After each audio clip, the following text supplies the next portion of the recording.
Is the lack of deep friendships one of the reasons that our society has become so unkind, disconnected, and uncaring? This book would argue yes, it is. 2013 meta-analysis found friendship networks have been shrinking for the preceding 35 years. Friends, research finds, increases our trust in others, and trust is necessary for society to operate. A study with participants from Germany, Czech Republic, and Cameroon found that across all three cultures, people who felt disconnected experienced something called social cynicism, a negative view, a biased view against some groups of people, a mistrust of social institutions, and a disregard of ethical means for achieving an end. That is fascinating. I love this book because it points out one of the things that I and so many others have been really trying to advocate for, which is a turn away from individualism and a turn towards collectivism, towards caring about your communities, caring about your family units, your friend units, your school units, whatever your peer networks or systems are, putting the same time, energy, and dedication to those platonic relationships that you would towards a romantic partnership.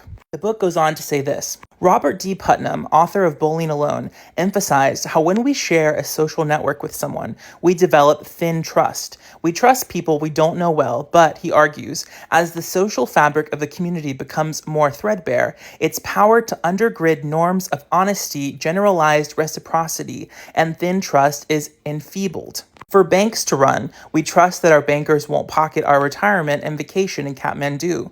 For grocery stores to run, we trust that our kumquats aren't laced with arsenic. For schools to run, we trust that the teacher won't force our children to spend the day clipping coupons for arsenic-free kumquats.